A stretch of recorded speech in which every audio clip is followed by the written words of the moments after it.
নমস্কাৰ বন্ধুসকল, আপোনালোক সকলোকে স্বাগতম জনাইছোঁ ওয়েলছ অসম ইউটিউব চেনেলত। আজি আপোনালোক সকলোৰ কাৰণে লৈ আহিছোঁ এটা গুৰুত্বপূৰ্ণ খবৰ আৰু বিশেষকৈ এই ভিডিঅ'টো গৱেষক শিক্ষাৰ্থীসকলৰ বাবে এটা বিশেষ সুখবৰ লৈ আহিছোঁ। অসম চৰকাৰে মুখ্যমন্ত্ৰী জীৱন অনুপ্ৰেৰণা আঁচনি গৱেষকসকলৰ বাবে সম্প্ৰসাৰণ কৰিছে। ইয়াৰ দ্বাৰা বহুতো গৱেষক শিক্ষাৰ্থীয়ে উপকৃত হ'ব এই আঁচনিৰ দ্বাৰা। প্ৰথমে আমি জানি লওঁ আহক, এই আঁচনিৰ নাম হৈছে জীৱন অনুপ্ৰেৰণা আঁচনি। আগতে এই আঁচনি মূলতঃ উচ্চ শিক্ষাৰ্থীসকলৰ বাবে সীমাবদ্ধ আছিল, কিন্তু 2021 চনৰ পৰা গৱেষণা কৰি থকা শিক্ষাৰ্থীসকলকো ইয়াৰ অন্তৰ্ভুক্তি কৰা হৈছে। কোনে কোনে লাভ কৰিব? এই আঁচনিৰ লাভ গৱেষক শিক্ষাৰ্থীসকলে ল'ব পাৰিব, মানে যিসকলে 2021 চনৰ পৰা PhD, MPhil অথবা দীঘলীয়া গৱেষণা কৰি আছে, সেইসকলক এই আঁচনিৰ অন্তৰ্গত বিত্তীয় সহায় দিয়া হ'ব।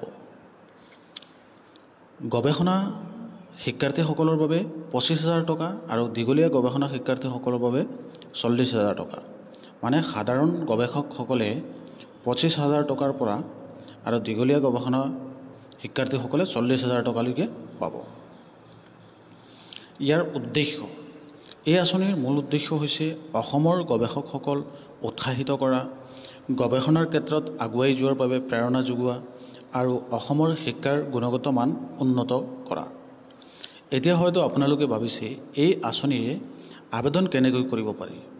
যদিও পোষ্টাৰত আপোনালোকে বা ভিডিঅ'ত প্ৰক্ৰিয়া উল্লেখ কৰা নাই, কিন্তু সাধাৰণতে অসম চৰকাৰৰ অফিচিয়েল ৱেবছাইট অথবা শিক্ষা বিভাগৰ দ্বাৰাই আবেদন গ্ৰহণ কৰা হয়।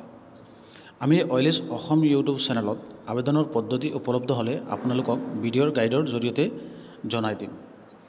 সঁচাকৈ এই আঁচনি গৱেষণা কৰি থকা অসমীয়াৰ বাবে এক সুখবৰ।